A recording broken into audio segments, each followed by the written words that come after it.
Welcome to Mock the Week. I'm Dara O'Brien. Joining me this week are Andy Parsons, Zoe Lyons and Rob Beckett, Ed Byrne, Hugh Dennis and Milton Jones.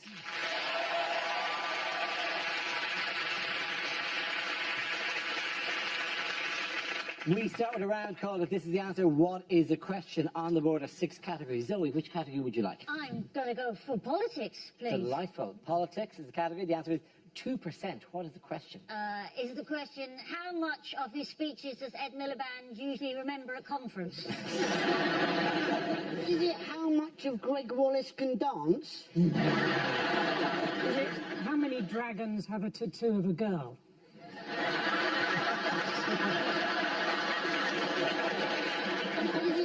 At what percentage of battery life on your phone does watching a porn film become a race against time? Is it what is the top mark Joey Essex ever got at school? Is it how many Americans think they should invade Ebola?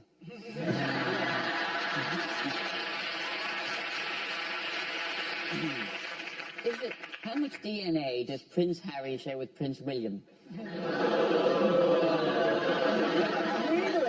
Some things become newly outrageous for the Mock the Week crowd. We're here so long, we've seen that one go in and out of big chocolate. Clearly I have misjudged the mood of conference. Is it what percentage of Christa Berg is under the surface? I think this is quite accurate. How many people who own it have actually listened to the new U2 album? Is it a percentage chance of Jeremy Clarkson becoming the Prime Minister of Argentina? Well, maybe if I can, if I can have a correct answer. How much effort am I prepared to put into this answer? This is to do with the latest polls, political polls, and it's apparently the Tories are now 2% ahead. Absolutely right. Thank you very much for your advantage. Well done. That's right. The question I was looking for was, by what percentage were the Conservatives leading Labour according to polls this week? This is the story. The recent polls have put the Conservatives 2 points ahead of Labour. This is the first time the party has been in the lead since March 2012. Who are they asking? I've never been asked. Who are they asking to get these results? Sort of just go, oh, should we ask those people by the closed down coal mine? Now leave them. Oh, sorry to interrupt your fox son. Who do you reckon you're going to vote for? He had a good week though, hasn't he, David Cameron? His approval ratings are up to -4%. Yes. Nick Clegg on -65. I am loving those minus numbers. It makes it look like even imaginary people think they're shit as well. As far as I'm concerned, the Prime Minister is out of touch with the British people. But that's Gordon Brown for you. Can you imagine, though, a -65%? That means Nick Clegg will sit around dreaming of a time when no one likes him. He's aiming for just nobody. They're 2 points ahead. Why don't they just do the election now? Because they could do it online. They could do it on Tinder, couldn't they? Just like swipe left for Labour, swipe right for, cause, double right for UKIP. Are you on Tinder, by the way? I'm not on Tinder now. I've got a girlfriend. I don't actually recommend it. There's a comedian's version of it called Grindr. Some really nice guy said you will put it on Grindr and you can meet other comedians and audience members of comedy. How did you get on with that? Really well, really friendly guys, actually, yeah. Is it Grindr? Yes, that's the joke. Why do you think that Labour supporters decline? Because they've got these new policies like mention tax, which is sort of ridiculous. Why is it sort of ridiculous? Even the Queen is going to have to pay it, apparently. Really? She could justifiably say, I don't live in a mansion. I live in a palace. The other thing that put the Tories ahead David Cameron came out with a warning, which was a vote for UKIP. He said, "Go to bed with Nigel Farage, wake up with Ed Miliband." Which, there are freaks out there for whom that is the perfect evening. If you simply said go to bed with Nigel Farage, wake up with Nigel Farage, that would have been a sufficient threat for me. It's his wife. Can you imagine turning over those teeth, that big Nigel Farage grin in the morning? Shall I make your tea? It's not working, though, is it, all this? Everyone hates all the leaders. So no one, I reckon democracy has had a go. Why don't we try a dictator? Don't get me wrong, we'll vote in a nice one. And just get them to do it and just see how it goes. It's a bit like Korea, but nicer with better haircuts. I don't think you get to vote in a dictator. Yeah, I think that's a little bit of quite harsh bit of it. But maybe I could do my own one where you have a dictator but you vote it in. That's democracy, isn't it? Vote for me and you'll never have to vote again. I think go back to the actual legitimate political parties who are operating within the democracy. I'm sorry, we say this, by the way, on a very democratic night. This is the second time in a few weeks that we have been on at 10 o'clock on a Thursday as the polls have closed and the nation is agog. I remember at this time, about 2-3 weeks ago, where we're just choosing our whiskey to settle in to watch the Scottish referendum elections. I know it'll be the same for many of you sitting at home going, oh, an exciting night of watching the results of the Clacton by-election tumbling in tonight. Why would that be historic? Because it might be the first time UKIP have an MP. Yes. There's Carswell, who's the UKIP candidate. He's the one on the right, rather than the one in the shop staring out. Despicable Me. It seems like exactly the kind of person UKIP is trying to remove from kind of communities like Clacton. Is it one of your minions? Is that how it is? Shut up, they're not my minions. They're not my minions. To be fair, though, they are very hard workers. They are very hard workers. That's why I employed them from all my plans. No! Whereas Miliband got criticised during the conference for something that Cameron did. Miliband got criticised because he forgot most of his speech, didn't he? Most of his speech. Well, He didn't stand walking around going, there was something... One was he forgot chunks of his speech, Yes. but his speech was still an hour long. Now, I watched that speech. He should have forgotten more. That was my opinion. They're all making mistakes, aren't they? He forgot stuff in his speech, and the Lib Dems put stuff in their speeches, which you kind of think, that's not really going to help. So they have one of their policies is to legalise brothels, isn't it? The Lib Dems. They're going to have shiny new brothels all over the place with a queuing system that goes, prostitute number 1. It's totally desperate, isn't it? Like going, oh, what should we do? No one likes us. Too hot. Legalise brothels. Oh, what's going to be next? Like, you can smoke in pubs, drinking's not bad for you, and cocaine Fridays? Should we do that? We vote for you? Until recently, I thought Nick Legg was something you did to Oscar Pistorius to stop him moving around.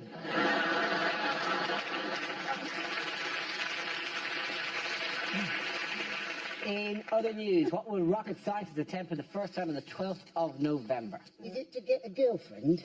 I knew that was going to hurt you, wasn't It it? hurt me, actually. Yeah, it is. Because you know some rocket scientists I do. who've got girlfriends, Yes, don't I you? do. And they're all happy people.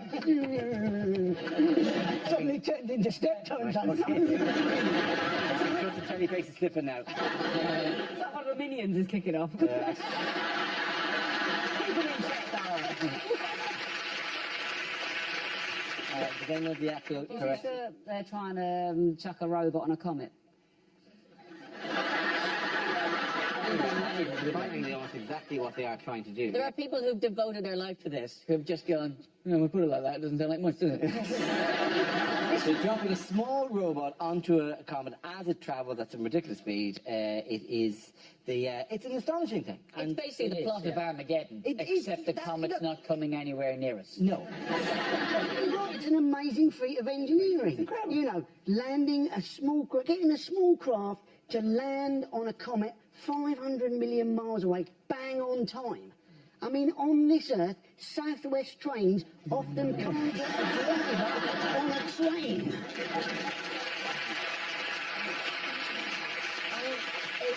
It's even more impressive because as I said, they're dropping a robot onto a comet, and people go, "Oh, so what?" It's the robot from Confused.com. That irritating one that goes around with a check, going, "Hello, Terry, I am Confused.com." I think that is a positive step for humanity. It's going to be very, very confused when it finds itself on a comet. It's chucking robots and satellites and stuff. Oh, no, I'm thinking about the robots. I've seen Wall-E, and it's a sad place. Will the robot come back, or is that it? No, that's it for the robot. Oh, fuck. Oh. No, I don't like that. You've probably driven your microwave oven to a dump at some stage. Did you cry? Did you think, "Don't look, make it face away from me as I drive away"? As I check my old washing machine, "Don't let it see me! Don't let it see me as I drive away." Why don't we just hope that that comet hits Earth and it can come back? Well, it'd be the last laugh for that robot if it suddenly came. Say hello to me again. You're confused? Not anymore. You should be able to get it back, though, because normally when I go anywhere on a train, it's only a little bit more for a return, isn't it? A robot was murdered outside my house once. Well, there was like a chalk outline. Although thinking about it, there might have been some kids playing hopscotch. Again, that one. Going to Rob Zoyanami. Now we play a round called Welcome to the Glib Dem Conference. This game involves Zoe and Milton, so if you could make your way to the performance area, please. This round is a stand-up challenge. I launch a wheel of news, and whoever chooses to stop, one of our performers must step forward and talk about that subject. Okay, here we go. Let us spin the wheel. The first subject is food and drink. I love my food. I don't like the way women are still advertised to, like certain foods are a naughty little treat. You know the ones with chocolate's naughty, innit? And chocolate, naughty. Girls eating chocolate. Isn't that naughty? I think, no, it's not. Chocolate's not naughty, eat it. Chocolate's only naughty if you've beaten somebody to death with a foot-long Toblerone. I'm very competitive around food. Do you know what I mean by that? Does anybody else panic in a tapas situation? Do you know? Any sort of shared plate environment, you find yourself sort of facially twitching, thinking, this isn't going to be enough, is it? My nightmare scenario is if I go out for a meal and somebody at the end of the table just goes, should we order just lots of little things and share it? I'm like, should we just not? Very serious, I'll shovel it in, I really do. Don't attempt to eat tapas with me, that's what I'm saying, because you will lose. You will lose, and then you'll have a little cry when I make you split the bill, because that will happen. There's usually one girl at the end of the table just crying her eyes out, going, why am I paying 53 quid though? I only had an olive. I'm like, you had the same chances as me, bitch, you just didn't take them. You were banging on about this and banging on about that. I was shoveling in the meatballs. I was getting my money's worth. In fact, I managed to eat so much that night, I got up to leave. I put my glasses on. I thought, they feel tight.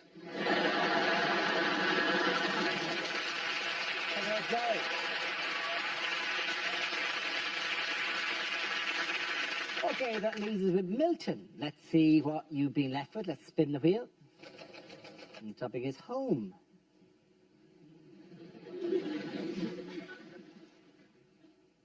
My mum's a bit like the Beijing government.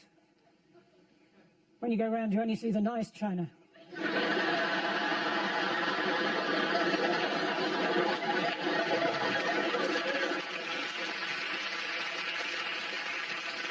I was smacked as a child, but you should see the state of the home I put my parents in. I grew up in a home that was always full of exciting and exotic items from all over the world, because my parents were both baggage handlers. These days, I live in a windmill. It's not a big windmill, and to be honest, golf balls keep coming through the front door.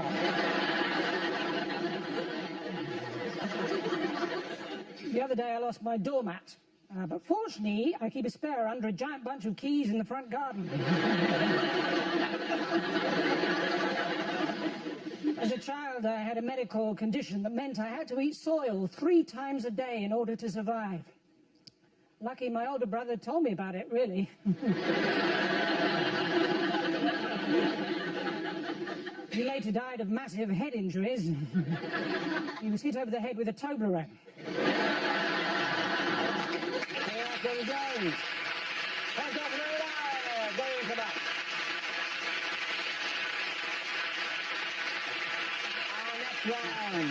It's called Why Are These People in the News? So, why are these people in the news? Is it a middle-aged couple taking their young son for a walk?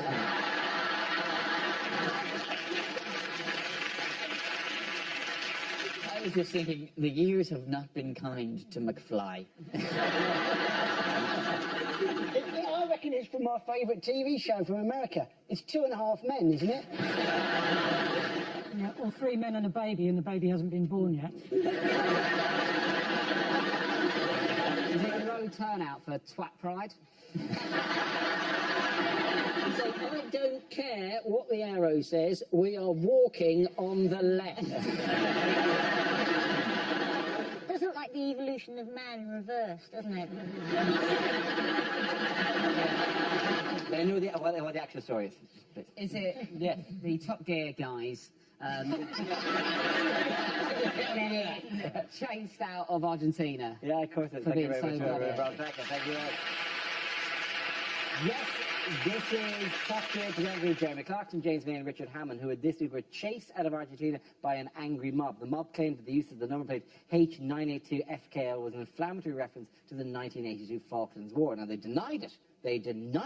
But somehow you still kind of feel that maybe it was. Would you believe them more about it wasn't deliberate if the Stig hadn't been following them dressed as a penguin waving a picture of Margaret Thatcher? I don't get why I've taken Top Gear to South America. Surely South America's got enough Top Gear as it is.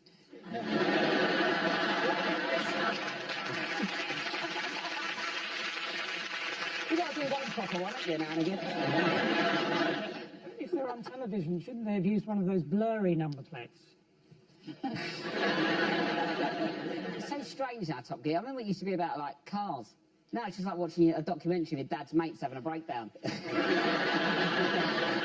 I've got no interest in it because I've got no interest in cars. I did once buy a second-hand car, and I can remember thinking I ought to look underneath the bonnet. And I looked underneath the bonnet, and all I could think was, well, that looks full. That was the mark of a good car, Yeah. how full it is. And then I thought, well, I better kick the tyres because I'd seen somebody once do that on the Very film. important, And yeah. they're surprisingly hard if you've never kicked a tyre before. I find you often kick the second tire a lot less energetically than you kick the first, and with a different foot. I was once selling a second-hand car, the car I had to get rid of, and I thought, you always think that you're going to know less about cars than the bloke who's buying the car. And this bloke came, and he did all the kicking of the tyres and everything. I thought, oh, God, he knows a lot. And he looked at all the bodywork. And then he got into the car, and he sat behind the driving seat, and he said, so, he was sitting there with me there. He said, so, is this a left-hand or a right-hand drive?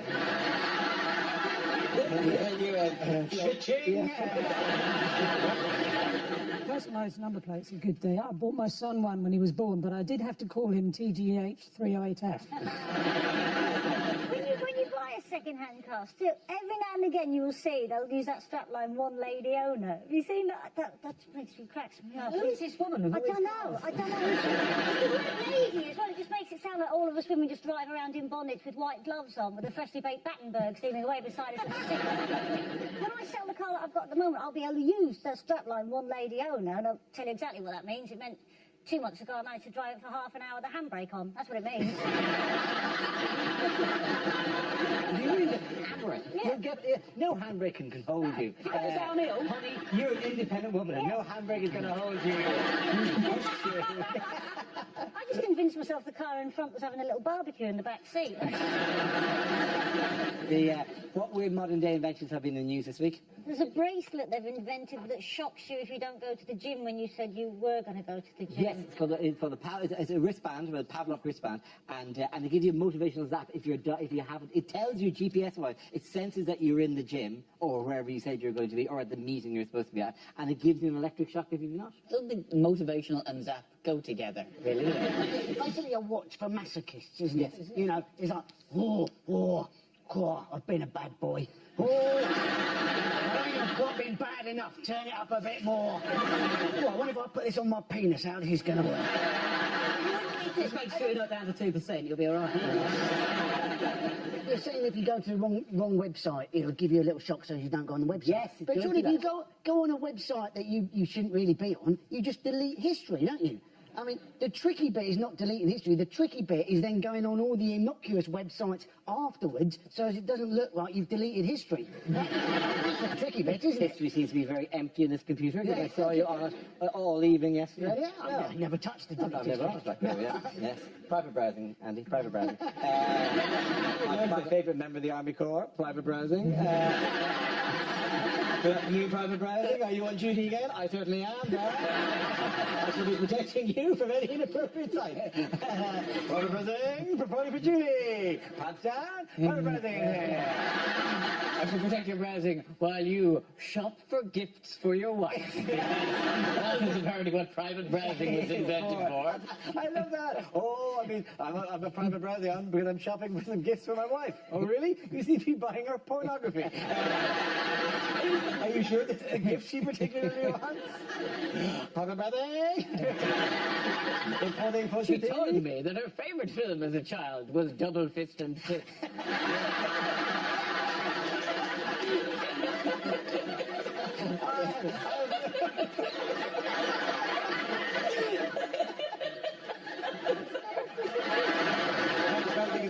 I've never had to work under these conditions before. He's making use for shopping for gifts. Private browsing is retraining as an electrician. Why did you leave the army? Oh, things like that.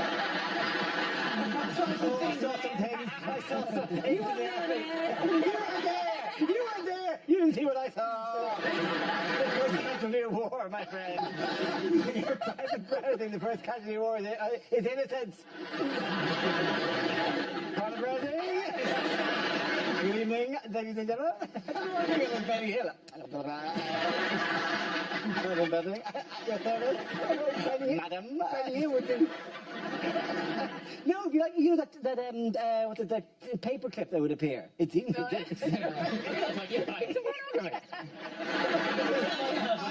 Small animated soldier came out and said, "Do you want to look at the porn?"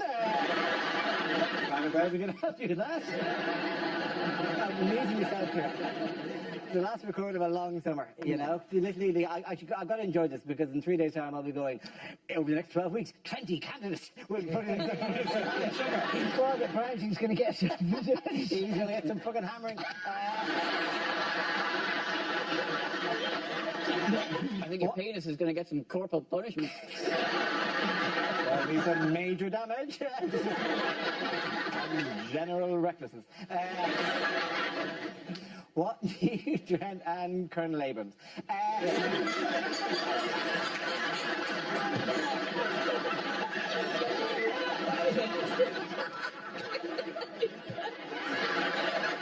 Sorry, we'll bring it back. Lost it. Colonel Abrams is great though. None of you remember, do any of you even remember Colonel Abrams? Anyway, he sang a song called Trapped. It was really good. I'm trapped like a fool, I'm in a cage. Like a man in a cage. I'm so in love with you, love with you, love with you. Sorry, I didn't carry on with the show. Yeah, whatever. You boys have got a shared past. We can only imagine that. Unity!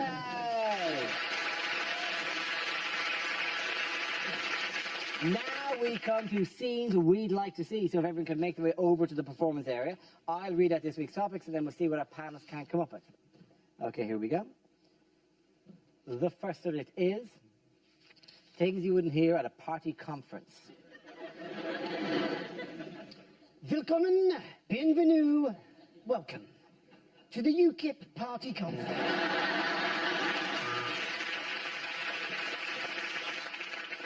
The leader's speech will be signed for the hard of hearing.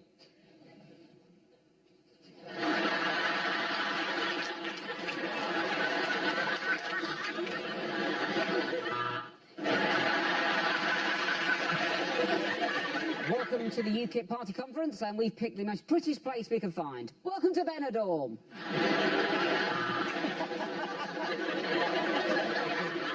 And the good news is the polling data is in, and we are just ahead of others.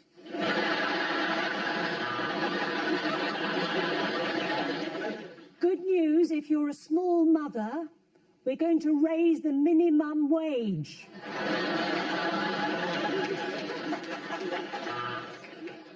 Ladies and gentlemen, please be upstanding and welcome your new leader of the UKIP party. It's Mrs. Chowdhury and her wife Paula. Fellow members of UKIP, I think it is safe to say, judging by the amount of Eastern Europeans working in the kitchen here, that the soup we had for lunch was mainly piss.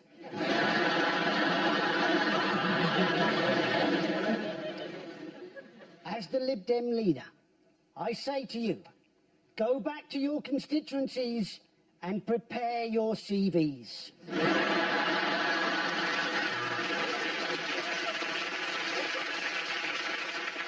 Let me say quite categorically that this party is in favour of nuclear power. Welcome, Liberal Democrats. The theme of our conference this year: why are we bothering?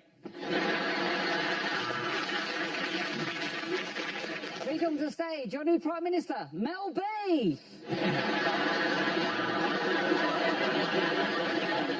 And for the last time, can I assure you that the NHS is safe in our blood-stained, money-grabbing hands? Okay, next up it is unlikely things to hear on daytime TV. Good night.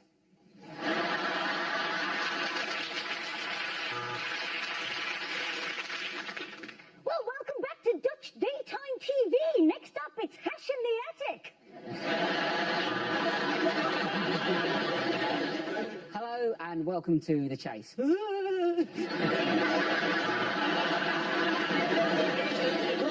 Long walk back. And I should have gone the other way.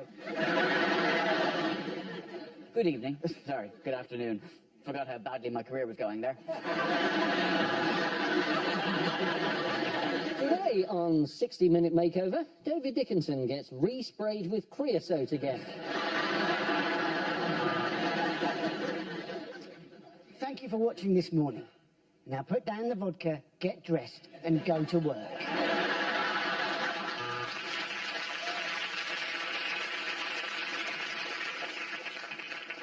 Today on Jeremy Kyle, Jayden will be asking Mustafa. No, I better not do that.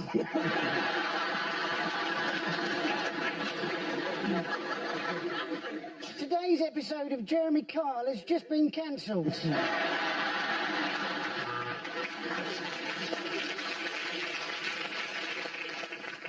Today on Jeremy Kyle, Jayden will be asking Spencer why he won't read his research paper on neutron decay in lithium isotopes. That was worth it. Today on Jeremy Kyle, Jayden will be asking Spencer, where is Mustafa?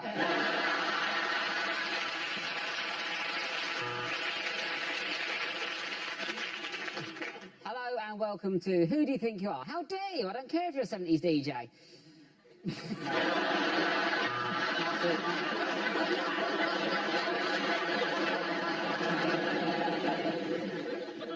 Welcome back. Well, we'll see if the police catch them before they actually hand over the drugs. Yep, it's deal or no deal. Susan asked for a distressed look in the front room, so we told her a cat had been run over.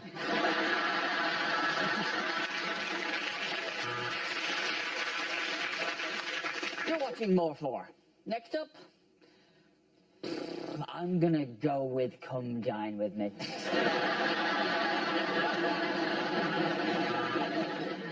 The next programme has been sponsored by Dignitas. Come die with me.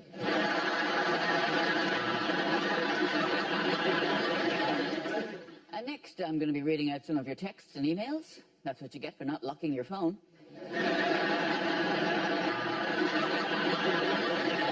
Due to a misunderstanding, Flog It Saudi Arabia has been cancelled.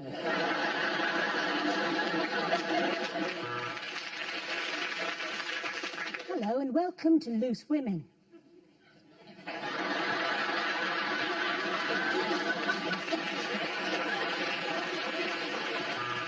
Okay, give it a round of applause for Ed Milton.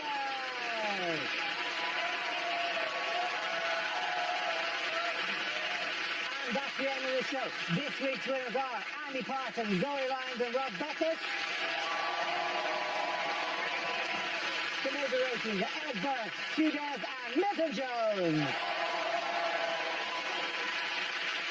Thanks for watching. I'm Dara Green. Good night. Tomorrow at 10, lovingly located here on BBC Two, the Elm series of QI continues with Johnny Vegas and Jason Manford joining Stephen Fry. Next tonight, it's Newsnight.